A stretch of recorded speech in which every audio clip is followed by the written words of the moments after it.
Ready? Hey guys, welcome back to 4 Downs with Coach Preston. We're on episode 2 right now. I'm Coach Preston. We've got Coach Mike with us here today. We've got a couple of topics we're going to talk about. We're going to answer some questions from coaches about the offensive or defensive side of the ball. And then I'm going to go into our skill of the day. We're going to talk about a great drill you can do at practice to make these kids more dynamic on the football field. And of course, we'll break down a play and go into detail what we were looking at, how we're attacking the defense, and a very simple play you can use to just move the ball down the field. All right, let's get going. We're going to start with our first topic, and it's a very simple question. Which is more important, offense or defense when it comes to flag football? I know the answer on this. You know the answer? Yes, sir.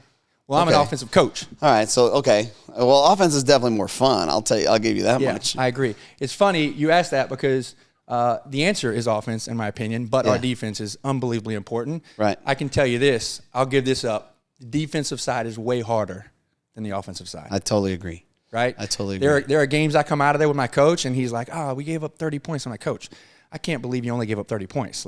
Those guys were rolling. They had good athletes. They were changing their offense around, moving their stuff around. It was just hard to cover, and you were adjusting well to that, and it's just part of the game, especially in flag football. Yeah, and I also think that more often than not, when you're kind of developing as a coach and you're doing offensive stuff and schemes, even if you're on both sides of the ball, offense is more fun. Like, you get to be more creative on a lot of things. I mean, you can, as far as defense is going, you could set up like a 3-3 where you have 3 in the front and 3 in the back, and then you can change as the ball hikes or whatever. Like, you can have that level of deception, but it's not nearly as cool as, hey, we're going to set up this play. Hey, we're going to do this play again. And guess what? They're going to think it's that same play for the third time, but we're going to switch it on them, and it's going to be wide open. And when that happens, like, that's absolutely amazing, right? Yeah. I know that when we practice, we focus so much on offense, and so many different little things and little nuances when we kind of develop. But when it comes to defense, I feel like we never do enough. And I understand, the other coach's point, when you hit 30 points against you, like, sometimes it's so hard to stop a team. So you definitely think offense. 100%. But it's funny you said that. The creativity of offense is the fun part of the game, because the defense typically lines up, and very rarely do they disguise what they do at a young age. So you see what they're going to do, and then that's where the offense that I'm teaching and that we've done for years is we just play off of that, right? Like a chessboard. We see the open space and we hit it. Right. If they start to make adjustments last minute and we see them try to go into a disguise, into a new defense, then we'll just go on 2. And once we say hut once, they move, right? And then we move their defense and then we hit it. Whereas on the defensive side, you're basically setting your defense up and you're hoping the other coach is not going to throw it into the open hole. Right. So there's not a lot of creativity there. We have a great defensive coach that we've had for years, and he does a good job of disguising his coverages, so he'll mix the defense up. Right. But, again, there's only 4 or 5 things you can do on the defensive side of the ball. Yeah, that's true. Now, I've seen you coach on defense as well, though, because I've played against you on defense, and you've asked me, like, hey, where's he coming from? Like, I'll slide a receiver in where I'll bring him from the other side of the field, and I'll just give it just enough time to develop, and you're like, I don't know where this guy is actually arriving in this location. Well, there's too many things to watch. You got players moving all. They throw it to one guy, and they got 5 or 6 receivers out there, depending on where you're at. And you're only seeing the guy that catches the ball, but you're not seeing what they did to manipulate the defense. So it's hard to know. You can't tell a kid, hey, you're out of your space, but they probably dragged that player out with another route, right, to open it up. So it's hard on the defensive side to coach. Sure. Now, there's a couple teams that I have where I got a really fast kid, right? And I've played against you, and when I don't make that fast kid the primary for every single play, however, it seems like when I do use him, you have a defensive player that's like I call it the lock. I don't know the terms. You call it lock too. Okay, all right. So, and this guy is tracking that player at all times, right? Yeah. So when you try and utilize that guy, all of a sudden, boom, that defensive player kind of slides in. Yeah. Right. That's exactly what we do when we play you, and that kid is very dynamic. And a lot of times we've played teams that have one.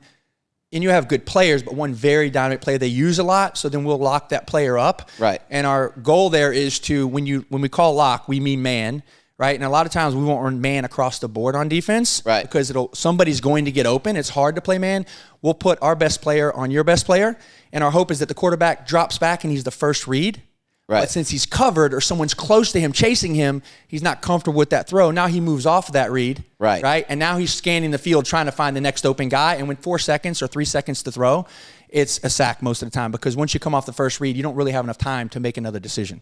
So we will absolutely lock that player. Yeah. What I try to do, and I think I try to do early on was, and when I have a very dynamic player, is I do use him early and often, but I do have a secondary player that maybe doesn't catch the ball deep well, but he's very good at catching 5-yard passes when he's stationary. Right. So I find a way to use that first player to get the defense to key on him, and then we know the read is to come back to that second player every time, so there's no thought for my quarterback. Right. It's just like, hey, we're going to look at our primary player for 1,000, 2,000, and then we're coming back to the hole to the second guy. Right. So now we're eliminating the thought process of the quarterback where he's not scanning the field, and we're allowing the defense to do what they want, but since they're focused on that, we hit the back door. So your primary player essentially becomes a decoy. It becomes a decoy at some point. Right. So we use them early and often to do that, and then we'll move on. And once you start hitting that secondary player, they typically will either move out of lock or they'll have to adjust their defense, which will open up other holes. Right. But a lot of times with one good player on a team, yes, you can shut that player down and cause confusion. If there's no secondary adjustment, then it's going to cause some disruption. So you think that offense is better, but, I mean, realistically, if they don't score, they don't win, right? Yeah, 100%. But I just think it's so hard from the defensive side to not do that. I think the opposite. I'm like, as an offensive coach, my goal is to score every single time. Right. And I think we've built an offense that is very simple to run, and it's very possible to score every single time moving the ball down the field. Now, if your defense stops them once or twice against turn, it's great. So we want to focus on defense. Right. But if you score every time and you get your extra points, you're in the game either way.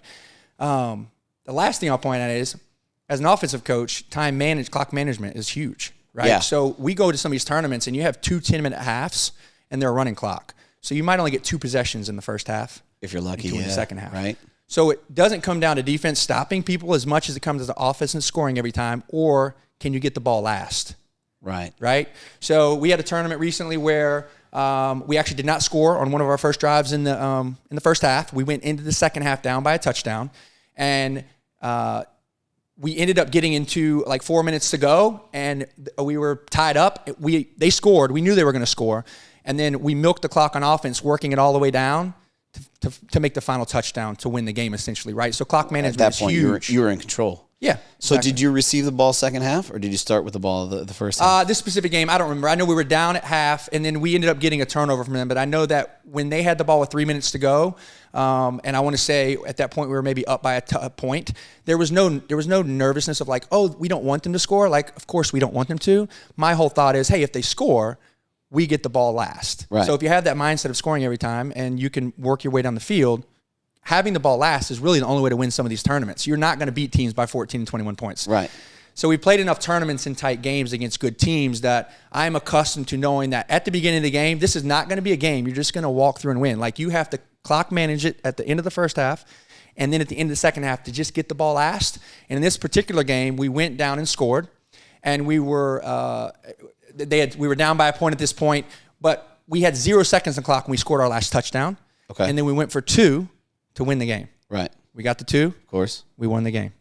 We also went for 2 another time, and we did not get it and win the game. Oh, really? But I say that ball control and clock management on the offensive side is another key component for a coach. If you just understand that, hey, them scoring right now is not the worst thing.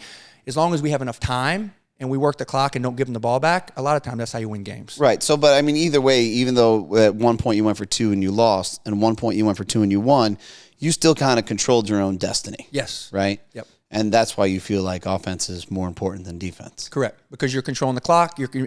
For us, we throw a lot of short and intermediate passes, so we're able to work the clock how we want to. And at the end of the day, you just want the ball last. And you'll see a lot of NFL teams these days, because it is a complete offensive game. Right? They're having 40, 50 points a game sometimes. Mm-hmm. It's really the guy that has the ball last, right, that's going to win the game. And they know that. You'll play a stressful, full 3-hour game in the NFL, right? And the goal is to win by 2. But most of the time, they know, hey, as long as we get the ball last, we have a shot, we control it. That's how we have to win the game. So essentially, the offense has to win the game. Right, unless you're the field goal kicker for the Baltimore Ravens. Oh, yeah. That was a crazy game, It's tough, man. That was wild. You hate to see 2 good teams like that. Like when it comes down to that, like the Ravens are expected to be a juggernaut every year, and they almost found their way in. I think they started like 1-5. Yeah. They were a mess. And they came back in. Yeah. What was crazy, too, was, and again, this is like, I like football, but I never liked it as much as I like it now that I'm a coach. So now I'm watching offensive plays. I'm like, ooh, I bet you I can work that into flag, right? Or like on defense, I'm watching that corner, the back left corner for the Steelers. There was just nobody there, and they just paid every single time they threw the ball to this one area, and it was a touchdown. And there's no adjustments. I'm like, what? Right, this is the NFL, right? What are we doing? I can make the adjustment. Yeah, like I coach little kids. I could tell you that we have a problem here. After the first time, I'm working on fixing that. Well, so and the last thing I'll say about the defense side, I have coached defense here and there if my coach was out or something like that. And the most recent game I coached defense, it was very humbling, but I didn't expect it to be easy. We lost 48 to like 46, right? To another team very good team, right? We typically have the edge on them. But defensively, I was getting overcomplicated, right? I was trying to disguise and switch and do a lot of stuff. But sometimes defense is simpler. You put yourself in the best possible scenario, right? Which I have specific defenses for that. Right. And just make the offense have to throw it 7 or 8 times to score a touchdown. Right. And I started disguising stuff and trying to do it, and I was actually not working for us. So I'm glad to have my defensive coach back. Right. Well, especially if your kids aren't comfortable with that. Yeah. Right. It's all about getting them comfortable on the field. Yeah. Right. So okay, cool. So let's move on to our second down, which is going to be our coaches' questions or parents' questions, frequently asked questions. All right. So this one, our first question is from a coach, and it's how many players are on your team now that we're on the first team you had? How many players on my team now? Now that we're on my the first team that I had. Yeah. Yeah. So a lot of them. So we're in the 5th grade. Okay. So I understand the question now. So, as far as like the length of you being on teams, how many of them have stuck together throughout this? Okay. Yeah, we're in year 5 right now. Kindergarten was a bit of a mix of kids coming together, but we actually put our team together. Well, when you go over, buddy, they're not sticking around. Oh. My son had to stick around there. He had no choice, right? He had to stay. Jackson, sorry, you're the only one that has to stay on the team, buddy. He's like, can I get a new coach? All right, Dad. Don't ruin it. We have new players every year. It'll just be me sitting around. Right, exactly. Great point. So, I think we pretty much put this team together. There's a lot of kids from our community, right? Like we just found our way, and you're meeting families at that age, right, through baseball and t-ball. And I think we found a group of kids that at the end of kindergarten were on a team. And it's funny, this season I actually did not coach. Like we had a lot of things going on, so I just put Jackson on a team. Right. And it was a community of kids that knew each other. So we met those families, and then going into the 1st grade, those dads were like, well, I can't coach. It's too much. I just did it last year, so I stepped up at that point. Right. So 1st grade. So we've had most kids for 4 years now. And I want to say we started with a roster of like 11 or 12. And then it got to 14. We ended up like dwindling that down. Teams ended up splitting up. Yeah, 14. Right? We had a lot of families that loved each other.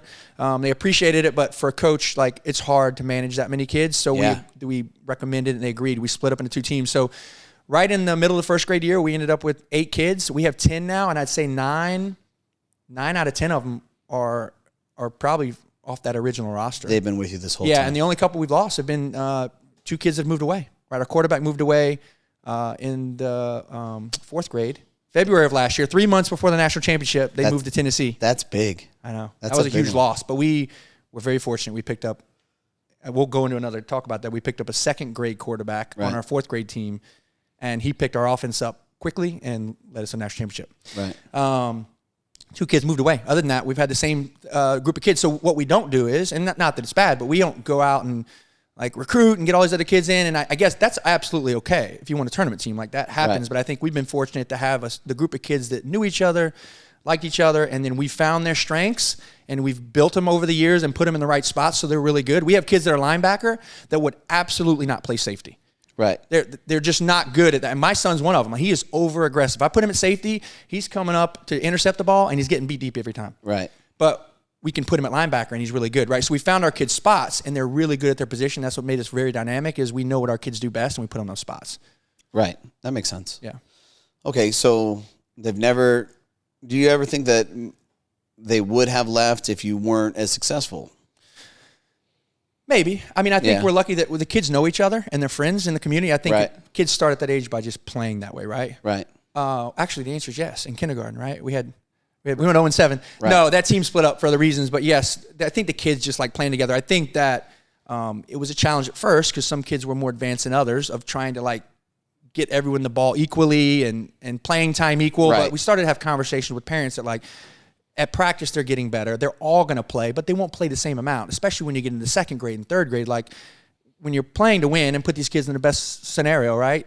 All kids aren't going to play the same. But we've managed that very well. I think our families have been happy. And once we found spots for all the kids and how good they are, everybody's on the field at one time or another, literally starting and playing a spot. Okay. So you kind of ballooned up to 14. Like what do you think the ideal number is for a roster on a 7-on-7 football team? Yeah, I think 8 to 10 probably. But again, for new coaches, it might say counterintuitive, but I think 12's fine, because what happens is you're going to get a couple of those kids that aren't going to show up on Fridays. Yeah. Believe it or not, the kid that plays for the first time, he might just tell his mom in week 3 he doesn't want to play anymore. Yeah. So having 12 gives you a good chance to rotate kids in and out and find out where they're good. But once you get a good flow for who your team is, I think 8 to 10 is probably good, because then you can get your kids in the right spot.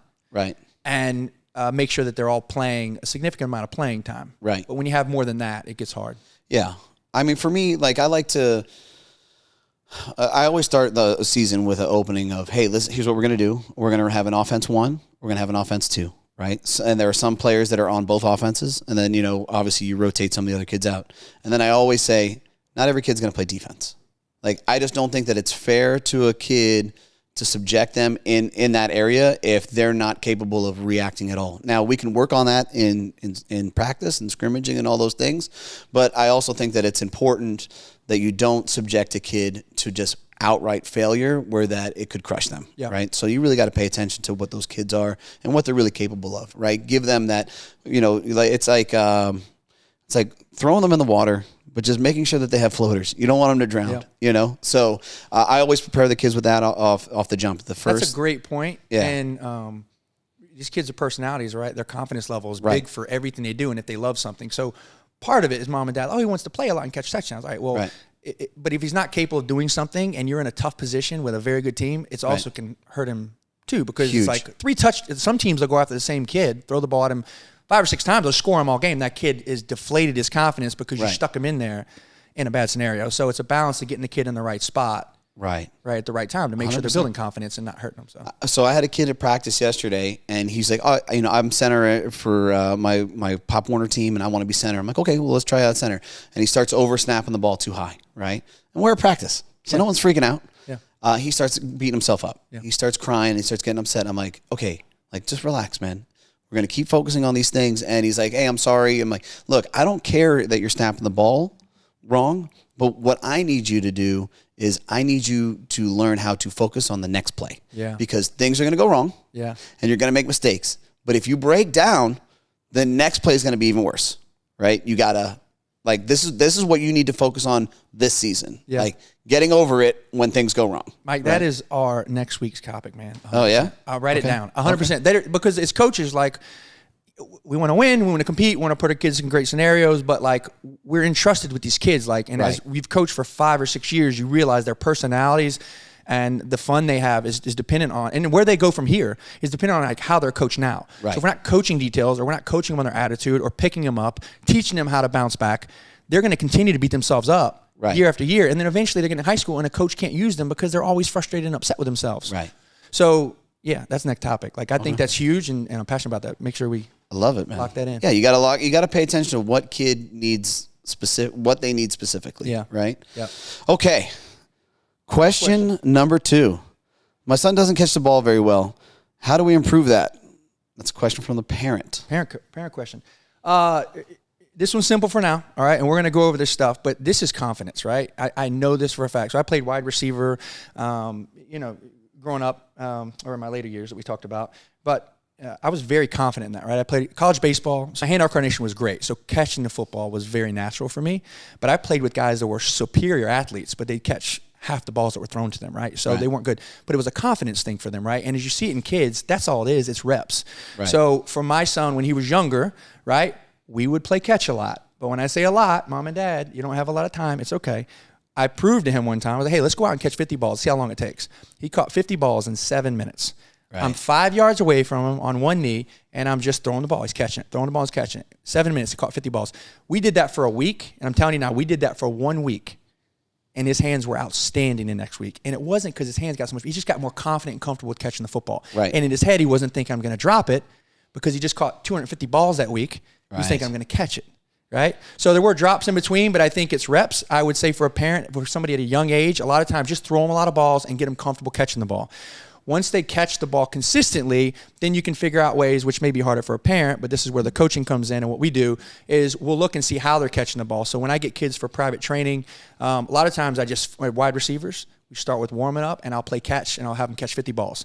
But I'll throw them balls to upper left, upper right, high, low, and I'm looking for their hand placement, and then we start to coach them on how to get their hands in the right position to catch the ball. But at a young age, 100 times out of 100, just let them catch a lot of balls. Do it 5 minutes a day, right? And then tennis balls are another one. The more and that's for footballs, but if you throw tennis balls and they catch that, it's hand-eye coordination. They're learning to get their hands to a smaller spot and catch the ball. So I would start at that. So realistically, you're talking 35 minutes a week, 7 minutes a day. Absolutely. 5 days a week. Absolutely. And we can't, and I think a lot of parents think, oh, he's going to catch it at practice this week. But a lot of times you get to practice, he might only catch 3 balls in warm-ups. Right. Then they go to a scrimmage, and he only gets 1 ball thrown to him. Right. Then they go to defensive drills. So mom and dads expect the catching to happen at practice, but it doesn't. It happens on the side when they're catching more balls. And as they get older and they're in an offense that throws a lot, they'll naturally catch balls. Right. But at a young age, at home, 25, 30 minutes a week tops, 5 days a week, 2 days a week, get out and catch 50 or 100 balls and just let them build that confidence. And then when they're catching the ball, build their confidence for them. Say, you're doing a great job. You're working hard. You're catching the ball. We're building the kid's confidence. Right. Yep. Okay, so when a kid finally gets kind of comfortable making those catches, do you think that when a kid has that level where they're okay with, with the diamond hands and all that stuff, do you think that they'll be running routes more comfortably as well? Or do you think that there's like growth in that, as far as making the catch? Yeah. So it's, again, at whatever age of the development of the kid, running a route and catching a ball are 2 different things that their brain are trying to remember to do at one time. Right. So if they're running a route and they're trying to think about catching the football, then they're taking their mind off of running the route. Right. Right. Or they're thinking about running the route, they're taking their mind off catching the football, and something's going to go wrong there. So the more comfortable they are catching the football, then yes, the better they're going to run the route because they can spin their focus to what they're doing over there, not thinking about it. The second thing is a lot of these young kids that come to me, and this is what we're doing, we're working with them, they just need to catch the ball stationary first, right? Right. Before we get to hand movements and getting their hands in the right place, and this doesn't mean we can't do that. Absolutely. It's a diamond hand right here, right? They can be touching. They can be a little bit spread right here. You want the ball to fit right in there. That's what you want. Right. But the next step is to get him to catching the ball on the run, running to their left and running to their right. Right. Because as teams start to advance in the 2nd and 3rd grade, they're running slants and digs and drags, and they're catching the ball on the move. That's where you have to advance the kid is catch it while he's moving and his heads and eyes are bouncing up and down. Can he focus and catch that football? Okay. So like, what if you got a parent that says, man, I don't even have the 7 minutes. Like, is there an alternative that a kid can be doing by themselves in order to kind of work on catching? Absolutely, man. Tennis ball. My son would lay on the couch. All right. My wife might not agree. We got ball in the house, but he'd lay on the couch and he would just throw the ball. He'd lay on his back and he'd throw the tennis ball in the air and he'd catch it. Throw the tennis ball and he'd catch it. And he would just do that when a commercial's on or he's laying around there, and he would just catch balls. He did that naturally. I didn't tell him to have to do that, but sometimes you can tell a kid that. The other one is we'd sit opposite on couches, and I would just toss a tennis ball, and they'd catch it. Toss it, and we'd do that a couple nights a week. And these are just little things. If they're bored, and we're like, hey, let's go do this. It makes them better. Right. Those are great drills. The Michael Jordan, I won't get into that because I'm not a basketball guy, but I know that he talked about laying in the back on his bed, and he would shoot a basketball up in the air, and he'd work on his release. And he would do that over and over, and so he's working on his release. It's little things they can do on their set by themselves to improve hand-eye coordination. Have you seen this football where it's a half a football, and you can throw it up against a wall and catch it? Yes, I've seen those. Do you think that anything like that would be helpful as well if a kid can go outside? Absolutely. I think anything they can do to build hand-eye coordination is good. Playing baseball builds hand-eye coordination because they're constantly catching a small baseball and they're constantly focused on hitting that small baseball, right? So that was what developed me organically, if you will, because I didn't start playing football. I stopped when I was in 5th grade and I picked it up at 24, right? But that high school and college baseball that I was doing was building my hand-eye coordination. So then I transitioned into football. Okay. Catching the football was easy. So perfect. Yep. All right. Final question. Do your players stay in the same offensive positions? This is a coach's question. Yes. So we have the ability to get them out of that very easily, but especially at a young age, we wanted it to be simple. We give them colors. Green, blue, orange, purple. And we played against you, and you're calling out my guy. Yeah. But we put him in the same. Center, we put him in the center. Yeah. blue 2. Oh, that's going to Jackson on the slant out wide. Yeah, exactly. Come in. Yeah. So I got to change my colors up after this. It's funny. I had a team training yesterday for the last 2 days, team training, and that's basically a jump start to my coaching system. And we teach them 3 or 4 different route combinations and how to run the routes properly and what they're doing. And after the second day, one of the kids told his dad, hey, we have the Raiders plays now, which is my team, right? And his dad was laughing. Yeah, we have the Raiders plays now. Right. Well, but good luck with that. Yeah, exactly. I mean, listen, you can know all the plays. Oh, the adjustments happen. Let me see you stop it. Yeah. You know what I mean? Like, that's a totally different thing. Yeah. You know, if a kid's really good at executing on that slant and then they start biting, well, guess what? You know, I'm going to go, boop. Slant and go, slant whip, something like that. Yeah, we a lot of times, you know, when we run a play and we throw it, I'm not just looking at the kid that's catching the ball. I'm looking at where the defender is at while he's catching the ball. Right. If that defender is making an adjustment to come up and cover that play, or he's really close to it, we'll go back to the same look, same formation, but I'll run a play that looks like that, but then the kid will whip out of that zone, and then we'll hit that spot. Right. So it's not just running the play. It's like, where was the defense when that ball was being caught, and is there a hole? Because if we go back to the same thing, that defense is going to continue to commit to that. Right.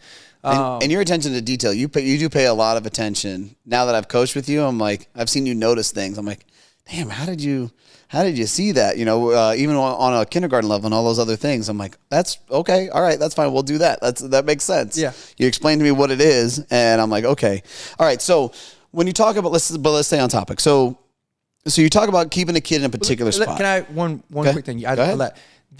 We keep in the same spot, right? But I think coaches need to know that when you're at a young age, you typically have one or two kids that catch very well. Right. There's easy ways to manipulate and get them out of that spot into a new spot. Right. We use the word flip to do that, but we'll talk about that in a future week. Right. But usually for a young age, you want to keep in the same spot to make it easy for them to absorb what they're doing. Right. Okay. So generally speaking, if you have 4 receivers, right?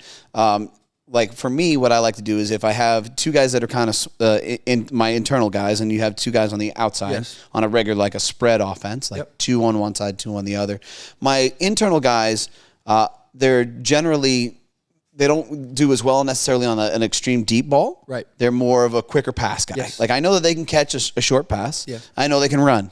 Right. So my outside guys, they're more guys that I would have a tendency for a little bit more depth.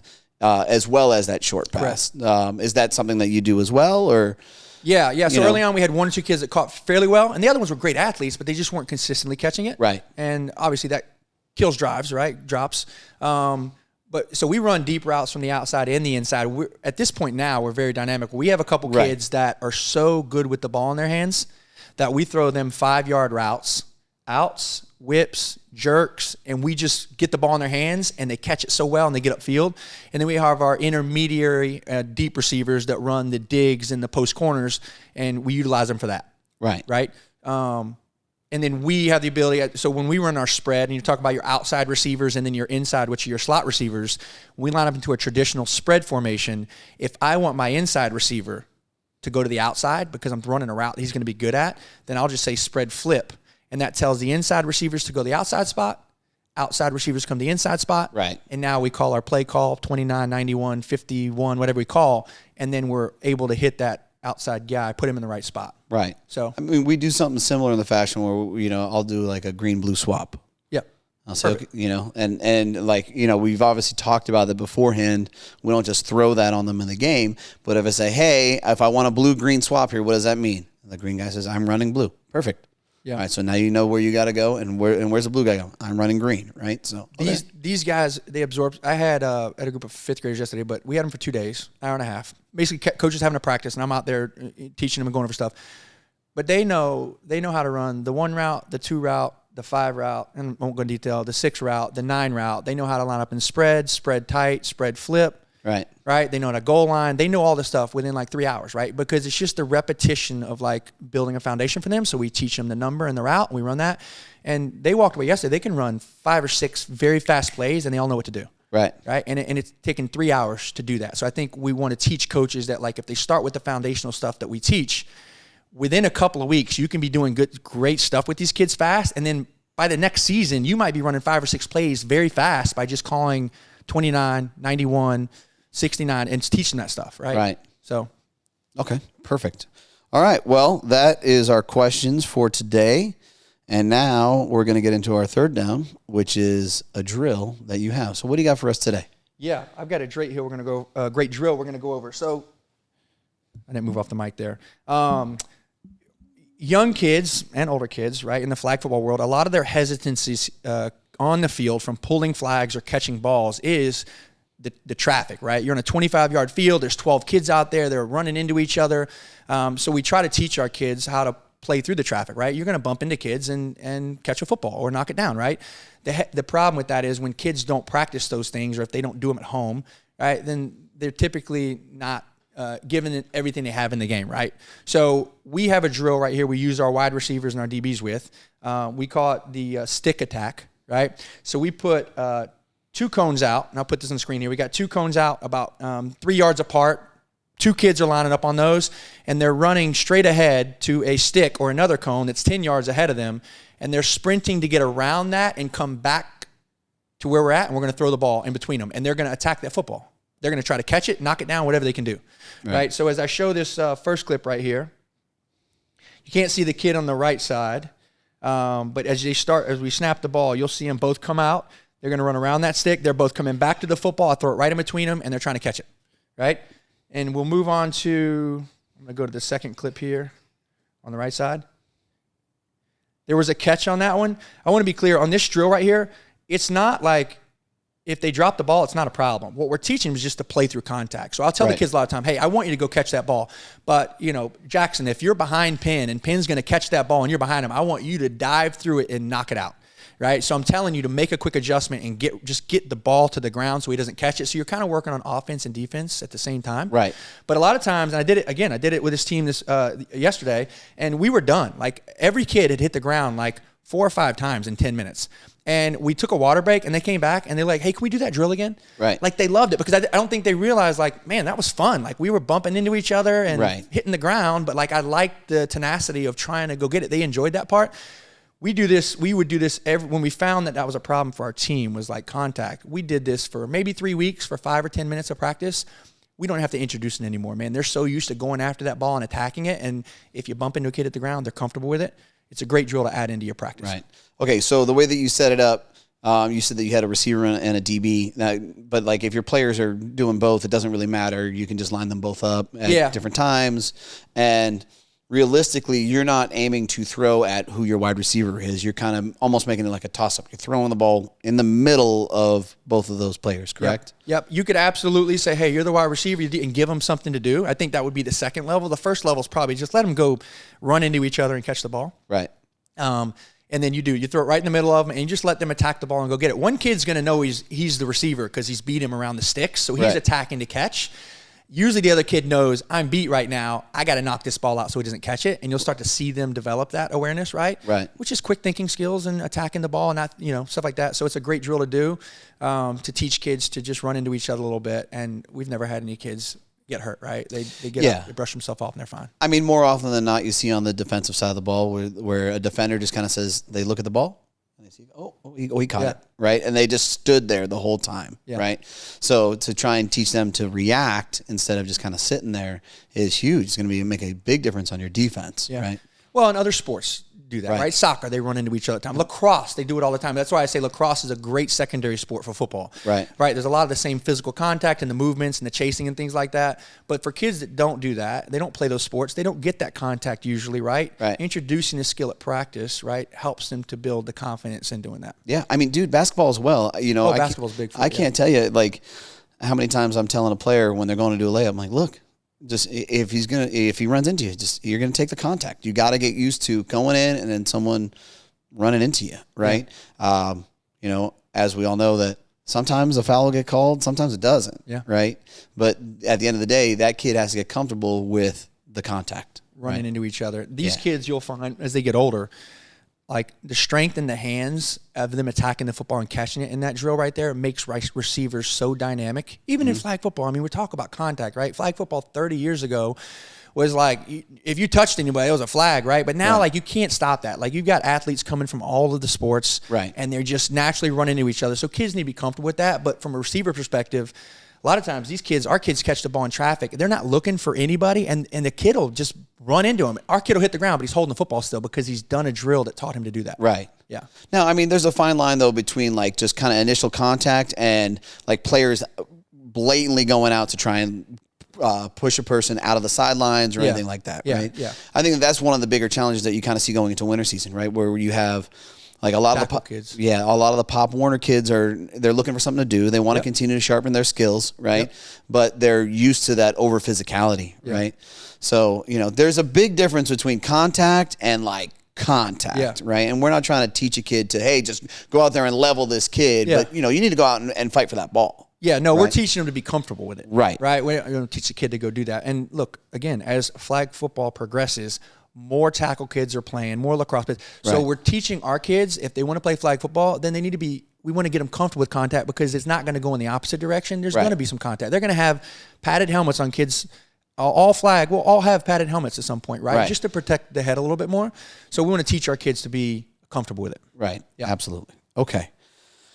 So that brings us to our fourth down, which is a play that you have. Our offense, again, is very basic. We've added lingo and terms to be able to check a lot of things, but we always have a base offense where we run 3 plays probably 90% of the time. Right. And we just hit the open hole. So in this specific case right here, we have a 3-3 defense, which means you've got... You're going to have to bring that mic in a little bit. What's that? Mic. I got the mic. All right. I'm drawing this out right here. So we've got quarterback, slot. All right, so we've got a 3-3 defense, which means you have 3 backers, maybe a middle linebacker and 2 cornerbacks, and they're staying in their zone, right? So their job is to cover pretty much these areas right here, and then we've got 3 deep safeties, and their job is to cover everything deep, right? So their first step, these guys' first step is always backwards, right? So in this zone right here, it's actually the easiest offensive zone to beat, right? There's just huge gaps. They're basically giving you the short throw. They don't want you to throw it deep. For us, we've been very good at the short throw. Why? Because we're on a 20-yard half down, 20-yard first down, or 20-yard score. And you get 3 or 4 downs to do it. So we just need 5 to 7 yards every single play, and we'll methodically move the ball down the field. We're okay with doing that. A lot of coaches are like, oh, I don't want to take short throws. Take the short throw. So in this case, we've got huge holes right in here that we're going to attack. We've got our outside receivers here. Sorry, right there. We've got our slots right here. And what we're doing is we're running seams, all right, in these gaps. This particular combo is called 29 for us. All right, we'll go into detail another day. So 29 means, but it's a spread offense, right? This is a spread offense, right? We're spreading the whole defense out. Everyone is equally apart. Our outside receivers should be a yard off the sideline out there. Okay. Our slots should split between them and the center. Okay. Right. So now we're making the defense have to spread out. That's what you want to do to create the gap. Okay. And it's called 29. 29, right? And basically the 2 is the slant route. Our first number equates to our outside receiver and what they're running. So our outside receivers are running slants. Right. Our 9 is our go route, which is our inside receivers. Okay. Now, a traditional go route is a 30-yard bomb. Our kids know in 29, in a 3-3, they're catching the ball quick, right in between these linebackers and corners.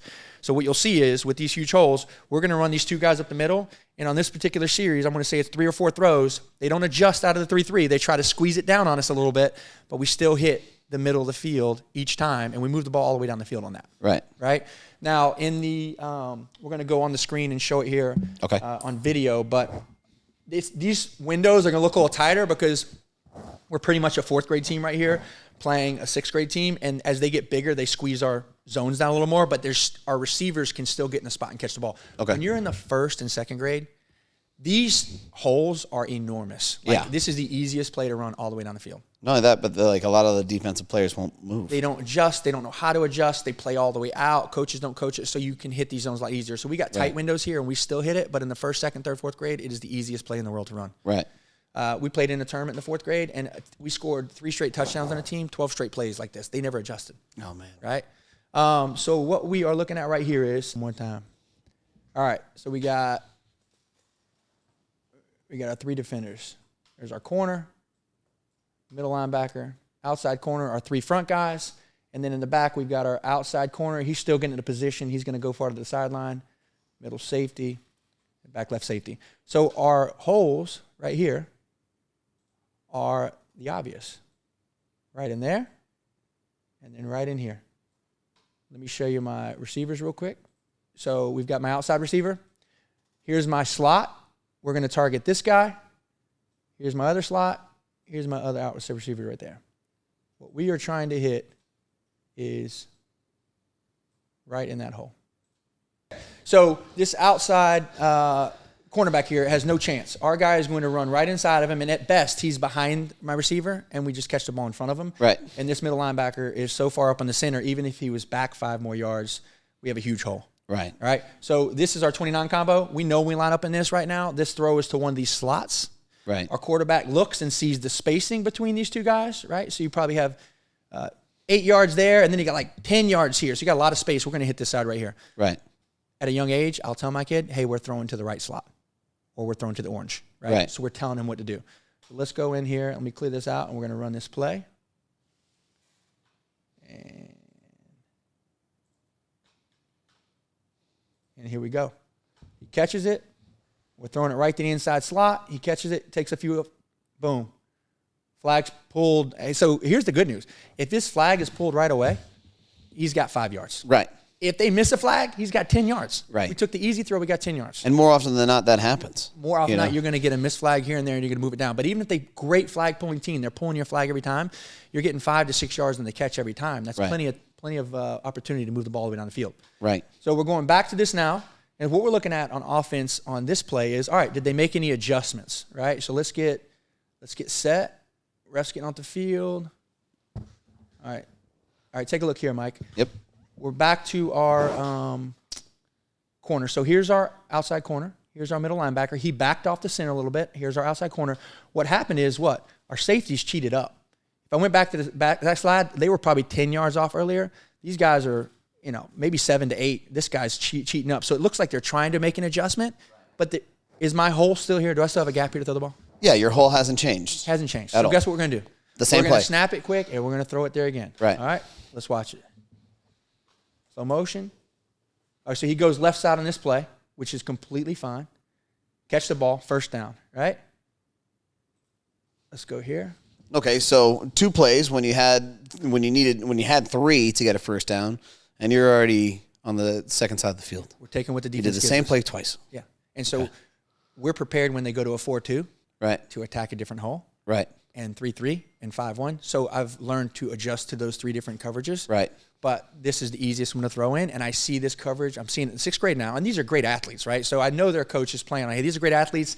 They can cover these things, but our kids are trained to get underneath in that small window, and we can throw that ball in pretty much any window and catch that ball every time. Right. Right?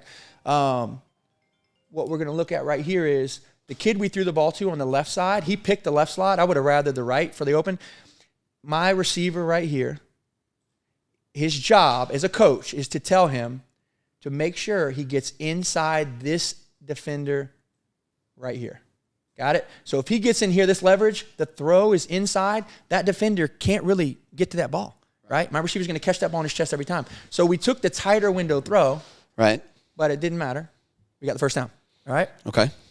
You want to see 2 more of these? Yeah, I do. It's repetitive, but it's like It's fine. I'm just showing you exactly what If it ain't broke, the don't defense fix is it, doing. brother. Let's go. I want to see the touchdown. Let's do it. All right, we're going to line up. Just see if they make any adjustments. All right, we're snapping. Look at my safety, right? Look at this safety. This middle safety now has come completely down. They're not in the backfield at all at this point. He's 2 yards behind the middle guy. Now, Right. the adjustment they're making is trying to fill like the short throw, but they're still not recognizing the short throw is going to the slot. In the seams, yeah. But what I'll tell you is this. A lot of times what we'll see in this, and we'll get film on another one, is this outside safety, what a coach will do is sometimes he'll tell that safety, if we hit the same spot, to come down. So we'll take this safety here. Love this format here. This safety right here, they'll tell him to come right in here. Now, if he comes in this slot, right, then they're going to leave a gaping hole out here. Huge hole. What do we do there? We have a play we call Kobe, all Right. right, which is a pump play. It means we're going to pump something. Right. Anytime we call Kobe, right, and I got to change it now because we got teams that, there you go, Mike's going to get me. It means, hey, we're going to pump that same last play because the guy's coming down to that spot, and we're going to hit the outside receiver. Okay. Right? So on this play right here, we're going to pump this right slot. We're going to let him get to about 5 or 6 yards. And that safety, if that safety had come down here, we're going to get him right near that safety. We're going to pump it, keeps that safety right there, and then we hit this guy down the sideline where the safety was, where he started to fill that space from. Right. Right? So that's the adjustment they'll make a lot of times. Let's go in and finish this play out. I think we I think we still have the hole here on the slot. Look at that. He's settling right in now. It's a 29. And we tell you that's a go route. But our kids know on a 29 and a 3-3, you're not running a go route. You're catching the ball on the seam right there. Right. All right. So that's three plays in a row right there we ran. They haven't made any adjustments. And we took what they got, and we got about 7 or 8 yards on average each play. Right. Right. Perfect. Yeah. I love that. Did you do the same thing for the touchdown or no? They went 4-2, and I don't want to wear everyone out right now. We went to a sluggo formation. Right. We hit a slant underneath, and we did some other things. But I think step by step with what we're doing, I think take what the defense gives you on that, and then we'll get into another one. Hey, when they go to a 4-2, what are some opportunities to beat it? We ended up scoring a touchdown. Right. I think more often than not, you probably need like 1 or 2 plays for end zone touchdowns and stuff anyways. So. Yeah, we run – I went over yesterday. We have 3 goal line plays. Like we've run forever. We just added a few more last season when we played like a really good 6th grade. But, yeah, it's 3 plays. They're all play off each other. And, again, those plays are based on once we hit something once or twice and the defense tries to go after that guy, then we use him as a decoy. Right. And then we hit something underneath it. Right? We talk about that. When they start to adjust to one player, then we use them as a decoy, and then we come right back underneath to the next player, and that's how our goal line works. Right. Yeah. Okay, perfect, man.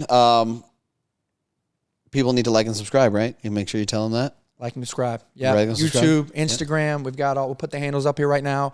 Jason Haydu, I will repeat myself. Jason Haydu and I own Winter Park Flag Football. We just started Winter Springs Flag Football. We have girls, we have boys. Like, we're in this stuff every day. We love it. So, we love to have questions from coaches and parents that we can address. So you can email those in to info@winterparkflagfootball.com. You can message us on our platforms, and then we pick 3 to 4 questions each week. We'll address them on the podcast. And and you're doing a remarkable job with the league, man. Because I remember the 7-8 division just a couple of years ago. I think there was 4 teams in that 7-8. We have 18 right now. That's insane. It is. So now I don't know. I think it's a service industry, right? We try to make it fun and organized, right? We have awesome scoring tools we use for parents. So we're always trying to be more dynamic than other leagues. And I think it's very competitive. I think that helps, right? We have a very competitive league. So kids grow a lot and they get better in these leagues. Right. Super impressive, man. Yeah. I mean, like, you're going to have a gold and a silver division for 7-8. Yes. That's incredible. We got a lot. Yeah. You know, when like at that point, kids are kind of aging out. Some of them are wanting to do flag football. I'm just going to do Pop Warner, whatever. But it seems like everybody now wants in on flag football. Yep. You know, we have teams that come from Oviedo and Lake Mary, and they travel to our league to play because it's so robust and there's so many different teams, and it's competitive. To win or to compete, you're playing a lot of different teams and a lot of different talent levels. So we opened up Winter Springs that starts in January. Okay. We got some good traction on that, and huge opportunity to kind of mimic what we have here and add that league over there. And then eventually we'll have rivals where we'll probably have some traveling of champions to play to find out who our champion is. Ooh, I like that. Of Winter Park and Winter Springs. Very nice. Yeah. That's like the ultimate world title right there. We're excited. So like and subscribe. Thanks for tuning in. Yep. Coach Thank you Mike, very much. Thank you as always, brother. Thank you, man. This was great. I've learned more things, you know, in this 45 minutes or hour episode than 3 weeks or 4 weeks of just coaching by myself. So awesome, man. That's what it's about, man. We'll see everyone next Thursday.